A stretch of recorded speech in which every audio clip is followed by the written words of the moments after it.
Hi എല്ലാവർക്കും നമസ്കാരം. നിങ്ങളുടെ ഓഫീസിലോ അല്ലെങ്കിൽ കോളേജിലോ ഒക്കെ മൈക്രോസോഫ്റ്റ് ഓഫീസ് ഉപയോഗിക്കുമ്പോൾ ഒരു ചെറിയ പേടി അല്ലെങ്കിൽ ഒരു ബുദ്ധിമുട്ടൊക്കെ തോന്നിയിട്ടുണ്ടോ? ഉണ്ടെങ്കിൽ ഇനി ഒട്ടും വിഷമിക്കേണ്ട. കാരണം നമ്മൾ ഇന്ന് വേർഡ്, എക്സൽ, പവർ പോയിന്റ് ഇതിൻ്റെയൊക്കെ ഏറ്റവും ബേസിക്കായ കാര്യങ്ങൾ വളരെ സിമ്പിളായിട്ട് പഠിക്കാൻ പോവാണ്. അപ്പോൾ നമുക്ക് ആദ്യം തന്നെ ഏറ്റവും പ്രധാനപ്പെട്ട ഒരു ചോദ്യം ചോദിക്കാം, അല്ലേ? ശരിക്കും ഈ MS ഓഫീസ് അത് നമ്മുടെ ജോലിക്ക് അത്ര അത്യാവശ്യമാണോ? ഒരു സംശയം വേണ്ട, അതിൻ്റെ ഉത്തരം അതേ എന്ന് തന്നെയാണ്. പക്ഷേ പേടിക്കുകയേ വേണ്ട, നമ്മളിത് വളരെ സിമ്പിളാക്കാൻ പോവുകയാണ്. ഈ ടൂളുകളൊക്കെ വെച്ച് നിങ്ങളുടെ ജോലിയും പഠിപ്പുമൊക്കെ എത്ര ഈസിയാക്കാമെന്ന് നമുക്ക് നോക്കാം. ശരി, അപ്പോൾ നമ്മുടെ ടൂൾ ബോക്സിലെ ആദ്യത്തെ ആളെ പരിചയപ്പെട്ടാലോ? Microsoft Word. നല്ല പ്രൊഫഷണൽ ലുക്കുള്ള ഡോക്യുമെന്റ്സ് ഒക്കെ ഉണ്ടാക്കാൻ ഇതിലും നല്ലൊരു ടൂൾ വേറെയില്ല.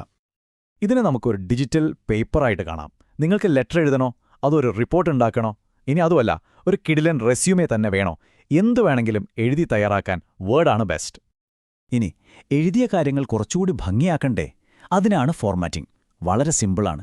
നിങ്ങൾക്ക് മാറ്റം വരുത്തേണ്ട ഭാഗം മൗസ് വെച്ച് സെലക്ട് ചെയ്യുക, എന്നിട്ട് ബി എന്ന ബട്ടണിൽ ഒരൊറ്റ ക്ലിക്ക്. അപ്പോൾ അത് ബോൾഡാകും, കണ്ടോ? അതുപോലെ അക്ഷരങ്ങൾ വലുതാക്കാനും ചെറുതാക്കാനും ആ ഫോണ്ട് സൈസ് ഓപ്ഷനുമുണ്ട്. ഇപ്പോൾ തന്നെ ഒരു പ്രൊഫഷണൽ ലുക്ക് വന്നില്ലേ? ഏറ്റവും പ്രധാനപ്പെട്ട ഒരു കാര്യം, ചെയ്ത വർക്ക് എപ്പോഴും സേവ് ചെയ്യണം, മറന്നുപോകരുത്. മുകളിൽ ഫയൽ മെനുവിൽ പോയി സേവ് കൊടുക്കാം. അല്ലെങ്കിൽ ഒരു പ്രോ ടിപ്പ് പറഞ്ഞുതരാം. കീബോർഡിൽ കൺട്രോൾ ബട്ടണും എസ് ബട്ടണും ഒരുമിച്ച് ഒന്ന് പ്രസ് ചെയ്താൽ മതി. പണി എളുപ്പമായി, ഒരുപാട് സമയവും ലാഭിക്കാം. ഓക്കെ, വേർഡ് നമ്മൾ പഠിച്ചു. ഇനി അടുത്ത ടൂളിലേക്ക് പോയാലോ? അതാണ് എക്സൽ. നമ്പറുകളും കണക്കുകളുമൊക്കെ ആയിട്ടുള്ള കളിയാണ് നിങ്ങൾക്കിഷ്ടമെങ്കിൽ എക്സൽ ഒരു സംഭവം തന്നെയാണ്. ഡേറ്റ ഒക്കെ വളരെ ഈസിയായിട്ട് മാനേജ് ചെയ്യാനുള്ള ഒരു സ്മാർട്ട് ടൂള്.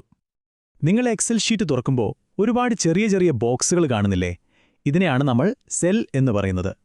നിങ്ങളുടെ നമ്പറുകളും വിവരങ്ങളുമൊക്കെ നമ്മൾ ടൈപ്പ് ചെയ്യുന്നത് ഈ ഓരോ സെല്ലിലുമാണ്. ഇതാണ് എക്സലിന്റെ ABCD എന്ന് വേണമെങ്കിൽ പറയാം. ഇനി എക്സലിന്റെ ഒരു മാജിക് കാണിച്ചു തരാം. ഒരു കോളത്തിൽ കുറച്ച് നമ്പറുകൾ താഴോട്ട് ടൈപ്പ് ചെയ്യുക. എന്നിട്ട് ആ നമ്പറുകളെല്ലാം കൂടി ഒന്ന് സെലക്ട് ചെയ്യുക. എന്നിട്ട് മുകളിലുള്ള ഓട്ടോസം എന്ന ബട്ടണിൽ ഒരൊറ്റ ക്ലിക്ക്. കണ്ടോ? ആ നമ്പറുകളുടെ എല്ലാം തുക ഒറ്റയടിക്ക് താഴെ വന്നു. കാൽക്കുലേറ്ററൊന്നും വേണ്ട, സെക്കൻഡുകൾക്കുള്ളിൽ കാര്യം കഴിഞ്ഞു.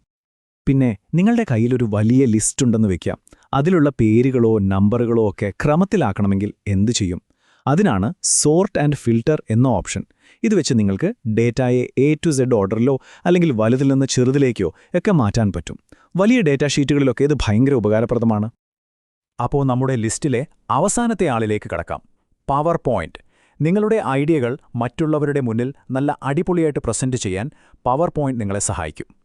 പവർ പോയിന്റിലെ ഓരോ പേജിനെയും നമ്മൾ പറയുന്ന പേരാണ് സ്ലൈഡ്.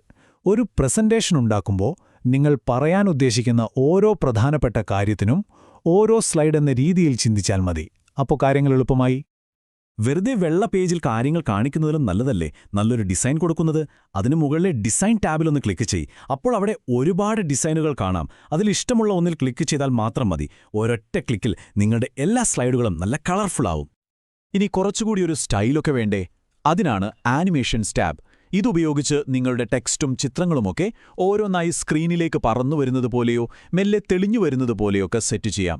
ഇത് കാണുന്നവരുടെ ശ്രദ്ധ കിട്ടാൻ നല്ലൊരു ട്രിക്കാണ്. ഓക്കേ, അപ്പോൾ ബേസിക് കാര്യങ്ങളൊക്കെ ഞങ്ങൾ കവർ ചെയ്തു. ഇനി നിങ്ങളുടെ സ്പീഡ് കൂട്ടാൻ സഹായിക്കുന്ന കുറച്ച് കീബോർഡ് ഷോർട്ട്കട്ടുകൾ കൂടി നോക്കിയാലോ? ഇതൊരു തരം പവർ അപ്പ് പോലെയാണ്. നിങ്ങളുടെ ജോലി വേഗത്തിലാക്കും. ഏറ്റവും കൂടുതൽ ഉപയോഗം വരുന്ന കുറച്ചെണ്ണം പറയാം. എന്തെങ്കിലും കോപ്പി ചെയ്യണമെങ്കിൽ അത് സെലക്ട് ചെയ്ത് കൺട്രോളും സിയും ഒരുമിച്ച് അമർത്തുക. ഇനി അത് വേറൊരിടത്തൊട്ടിക്കാനോ കൺട്രോളും വിയും. അയ്യോ, എന്തെങ്കിലും തെറ്റുപറ്റിയോ? പേടിക്കണ്ട, കൺട്രോളും സെഡും അമർത്തിയാൽ മതി, പഴയതുപോലെയാകും. പ്രിന്റ് എടുക്കാനാണെങ്കിൽ കൺട്രോളും പിയും. ഈ 4 ഓർത്തുവെച്ചാൽ തന്നെ നിങ്ങളുടെ പകുതി പണി എളുപ്പമായി. അപ്പോൾ നമ്മൾ ഇതുവരെ പറഞ്ഞ കാര്യങ്ങളൊന്ന് ചുരുക്കി നോക്കാം. നിങ്ങളുടെ ആദ്യത്തെ പ്രോജക്ട്സ് തുടങ്ങാൻ ഈ പ്രധാനപ്പെട്ട കാര്യങ്ങൾ ഓർത്താൽ മതി. അപ്പോൾ ഒന്നുകൂടി ഓർക്കുക, നല്ല വൃത്തിയുള്ള ഡോക്യുമെന്റ്സ് ഉണ്ടാക്കാനാണെങ്കിൽ നേരെ വേർഡിലേക്ക് പോകുക. ഇനി നമ്പറുകളും കണക്കുകളുമാണ് നിങ്ങളുടെ ജോലിയെങ്കിൽ എക്സലാണ് ബെസ്റ്റ്. നിങ്ങളുടെ ഐഡിയകൾ ആളുകളുടെ മുന്നിൽ അവതരിപ്പിക്കാനാണെങ്കിൽ പവർ പോയിന്റ് ഉപയോഗിക്കുക. സിമ്പിളല്ലേ? ഓരോന്നിനും അതിൻ്റേതായ റോളുണ്ട്. ഇപ്പോൾ നിങ്ങൾക്ക് മൈക്രോസോഫ്റ്റ് ഓഫീസിലെ പ്രധാനപ്പെട്ട 3 ടൂളുകളുടെയും ബേസിക് കാര്യങ്ങൾ അറിയാം. അപ്പോൾ ഇനി എന്തു പറയുന്നു? ഈ പുതിയ അറിവ് വെച്ച് നിങ്ങൾ അടുത്തതായി ചെയ്യാൻ പോകുന്നത് എന്തായിരിക്കും? ഒരു പുതിയ ഡോക്യുമെന്റ് എഴുതുമോ? അതോ ഒരു എക്സൽ ഷീറ്റ് ഉണ്ടാക്കുമോ? അതൊന്നല്ലെങ്കിൽ ഒരു കിടിലൻ പ്രസന്റേഷൻ തയ്യാറാക്കുമോ? തീരുമാനം നിങ്ങളുടേതാണ്.